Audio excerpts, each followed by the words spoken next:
My dear students, welcome to my channel. Today I am going to teach you sonnet number 18. Shall I compare thee to a summer's day? তোমরা জানো William Shakespeare total 154 154টা sonnet লিখেছিলেন। তার মধ্যে প্রথম 126 পর্যন্ত তিনি লিখেছিলেন তার fair weather friend. Fair weather friend বা সুসময়ের বন্ধু, এই ফেয়ার ওয়েদার ফ্রেন্ড সম্বন্ধে অনেকের অনেক রকম মতামত আছে। কেউ কেউ বলেছেন যে উনি আর্ল অফ সাউথহ্যাম্পটন, আবার কেউ কেউ বলেছেন যে উনার নাম মিস্টার ডব্লিউ.এইচ। উনার নাম mister W H, mister W H. Mister W H এর full form Henry Wriothesley. Henry Wriothesley. তো আমরা যেটুকু জানতে পারি যে this poem is attributed to his fair weather friend mister W H, Henry Wriothesley. কেউ কেউ বলেছেন যে উইলিয়াম শেক্সপিয়ার একজন পুরুষ মানুষ হয়ে উনি কিভাবে আরেকজন পুরুষের সৌন্দর্য সম্বন্ধে প্রশংসা করে এতগুলো কবিতা লিখলেন, 1 to 126। তাহলে উনি কি সমকামী ছিলেন সে বিষয়ে আমাদের বেশি জানার প্রয়োজন নেই। 127 থেকে 127 to 152 পর্যন্ত উনি লিখেছেন লেডিকে নিয়ে, অর্থাৎ তার লেডি লাভ, যাকে ডার্ক লেডি বলা হয়। উনার নাম লুসি নিগ্রো। লুসি নিগ্রো।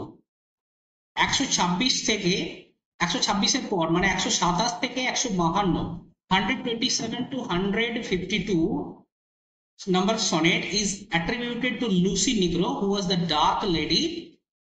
জানা যায় যে উনি একজন আফ্রিকান মহিলা ছিলেন, গায়ের রংটা কালো ছিল।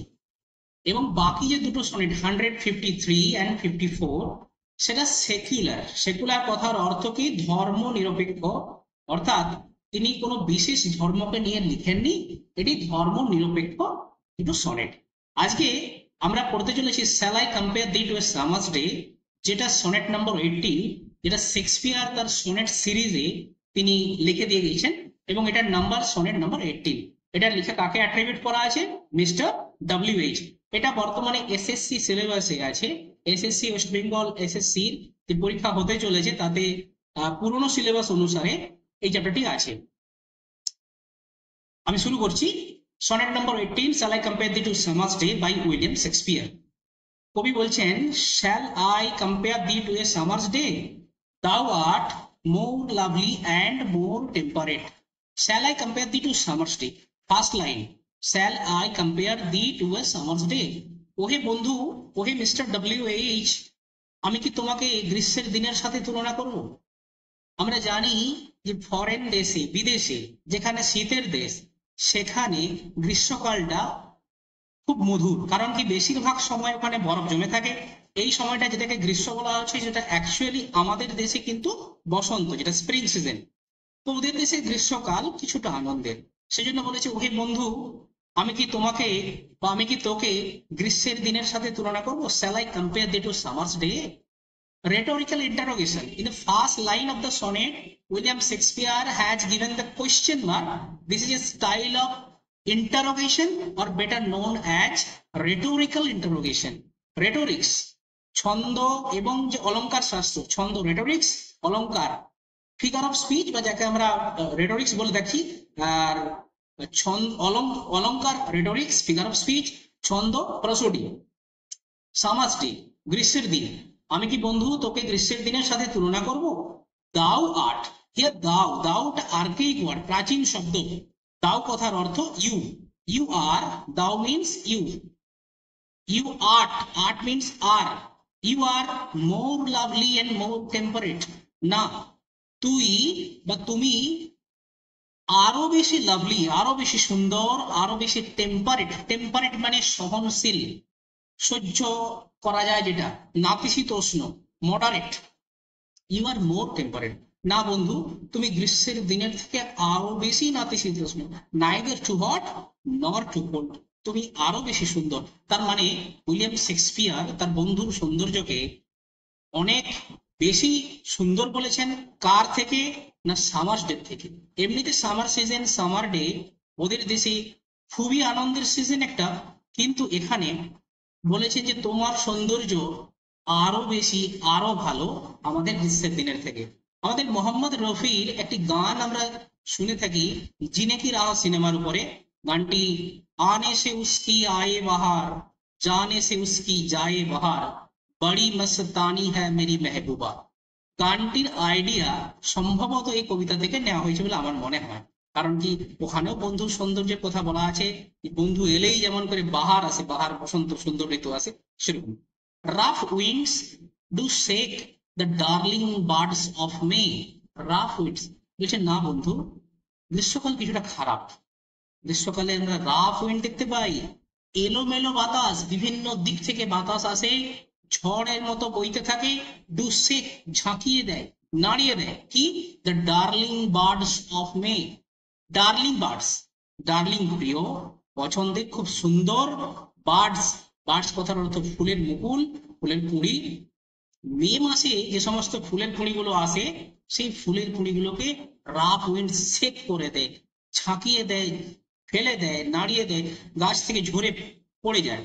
অর্থাৎ summer season is not so good in comparison to the physical beauty, the physical complexion, the bodily complexion of the fair weather friend, of the friend of William Shakespeare. So here the rough winds is violent and sometimes it shakes the darling birds of the May.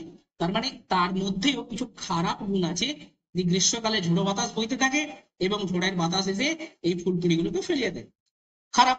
And summer's lease hath all too short a date. Lease, lease একটা question এসেছিল সম্ভবত 2016-তে। Legal imagery, এখানে legal imagery দেওয়া আছে, legal. Hath, hath means has, had, have, এভাবে যেটা বসানো যায় archaic word, have, has, had, এগুলো hath. And summer's lease archaic word, প্রাচীন শব্দ, তাই হ্যাথ দেওয়া হয়েছে প্রেজেন্ট ইংলিশে, এগুলোর মধ্যে যেটা বসানো যায়। Summer's lease hath all too short a date. বন্ধু, সামার তো অল্প দিনের জন্য আসে, summer's lease, lease means time, অল্প দিনের, টু শর্ট আ ডেট, অল্প কিছু দিনের জন্য আসে, অল্প কিছু সময়ের জন্য আসে। But your physical beauty, the complexion of your skin, your physical pulchritude is eternal. একটু বেশি করেই বাড়িয়ে বলেছেন শেক্সপিয়ার, মানুষের সৌন্দর্য ক্ষণস্থায়ী। This is not permanent, it is temporary. The physical beauty of any human is temporary, but here Shakespeare has says that the physical pulchritude of the fair weather friend, I mean of his friend, is somehow eternal.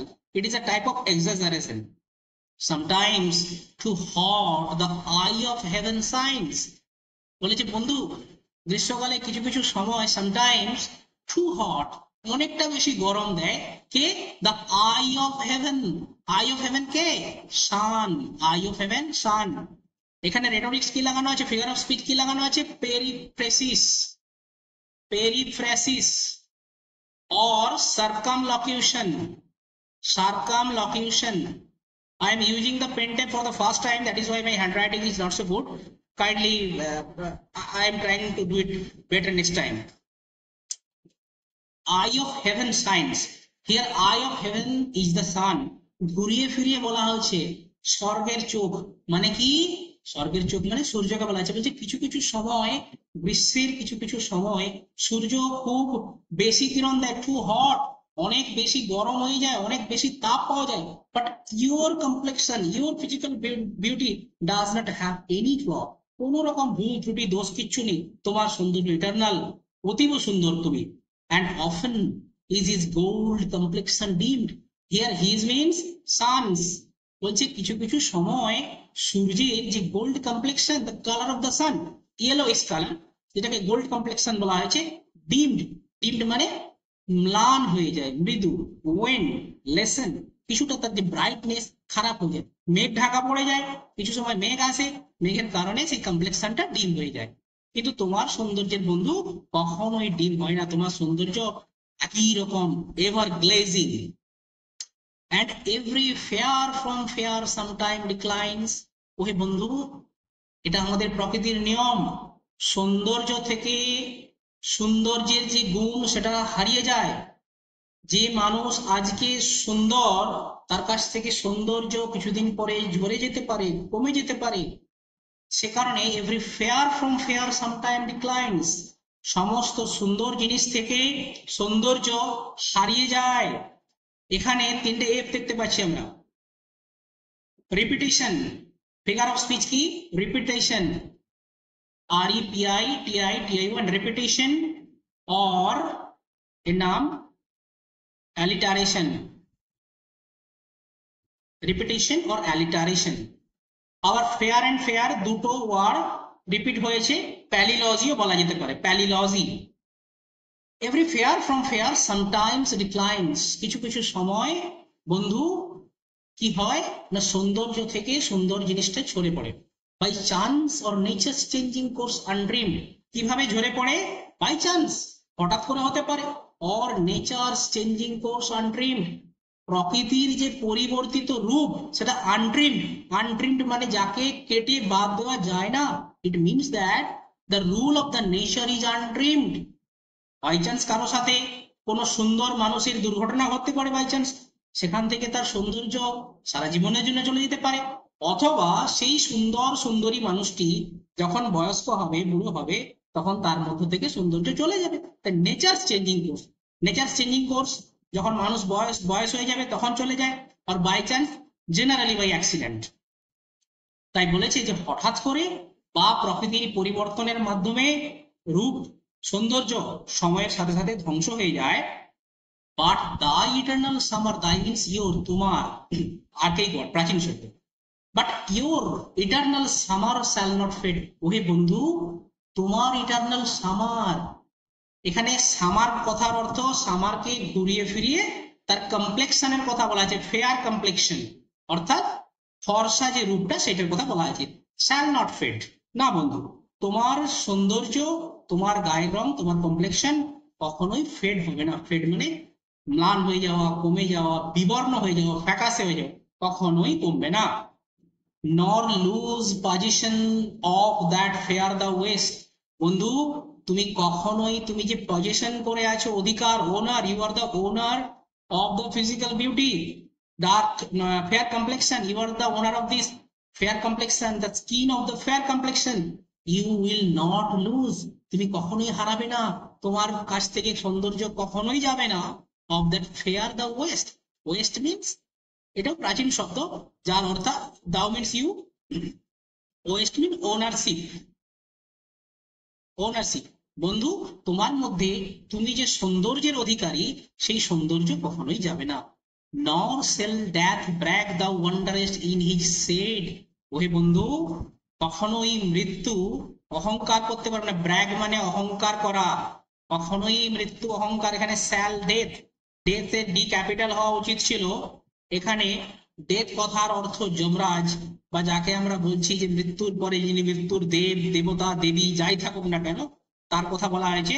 নর sell death brag, কখনোই যমরাজ, কখনোই মৃত্যু, এখানে মৃত্যু personified, মৃত্যুকে personification figure of speech লাগানো হয়েছে, কারণ মৃত্যু কখনোই অহংকার, মৃত্যু অহংকার করতে পারে না। তো অহংকার মানুষের quality, quality of the human. তাই এখানে ডেথের ডি ক্যাপিটাল হওয়া উচিত ছিল পার্সনিফিকেশন। ডেথ ব্র্যাগ, অহংকার করতে পারবে না মৃত্যু কখনো। কি? দাও ওয়ান্ডারেস্ট, দাও means you, you wanderest, wonder মানে ঘুরে বেড়ানো, তুমি ঘুরে বেড়াচ্ছ ইন হিজ সেড, তার সেডে, তার ছাদে, তার বাগানে, মৃত্যু জমপুরি জমালয়ে গিয়ে তুমি ঘুরে বেড়াচ্ছ। মানে কি শেক্সপিয়ার বলতে চেয়েছেন যে হে বন্ধু তোমার ইটার্নাল বিউটি এত যে তোমার মৃত্যু কখনোই হবে না। বেশি বলেছেন উনি, একটু বেশি বলেছেন। যে মানুষ পৃথিবীতে জন্মেছে, যে প্রাণী পৃথিবীতে জন্মেছে তার মৃত্যু অবশ্যম্ভাবী, কিন্তু শেক্সপিয়ার একটু বেশি বাড়িয়ে তার বন্ধুকে বলেছেন যে বন্ধু মৃত্যু যমরাজ জমালয়ে কখনোই অহংকার করতে পারবে না যে তুমি তার জমালয়ে ঘুরে বেড়াচ্ছ। মানে কি মানুষ মৃত্যুর পরে জমালয়ে চলে যায় বা অন্য কোনো জগতে চলে যায়, যেটাকে আমরা জমালয় বলে থাকি, তো সেখানে তুমি ঘুরে বেড়াচ্ছ, অহংকার করতে পারবে না। when in eternal lines to time thou growest, বলছে বন্ধু তুমি কখনো মরবে না। কেন মরবে না?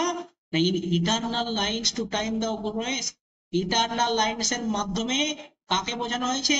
ইটার্নাল লাইন্স এর মাধ্যমে ভার্স কে বোঝানো হয়েছে, পোয়েটিক ভার্স, কবিতার যে ছন্দ, কবিতার যে লাইন্স সেগুলো বলা হয়েছে verse. when in eternal lines to time thou growest, ওহে বন্ধু সময়ের সাথে সাথে আমার এই ইটারনাল লাইনগুলোর মাধ্যমে তুমি বাড়তে থাকবে, তোমার জীবন বড় হতে থাকবে, তুমি অমর হয়ে যাবে, তুমি মৃত্যু তোমার নেই, তোমার পার্থিব মৃত্যু, you don't have the mundane death so long as men can see. বলছে বন্ধু তুমি কতদিন বাঁচবে, না আমি ততদিনই বাঁচবো যতদিন men can breathe or eyes can see, so long lives this and this gives life to thee. বলছে ততদিনই আমি বাঁচবো, ততদিনই তুমি বাঁচবে, ততদিন যতদিন মানুষ ব্রিথ করতে পারবে, অর্থাৎ মানব জাতি, মানুষেরা নিঃশ্বাস নেবে। তার মানে কি, মানুষেরা নিঃশ্বাস নেওয়ার অর্থ মানব জাতি বেঁচে থাকবে। ওর আইস ক্যান সি, যতদিন চোখ দেখতে পাবে।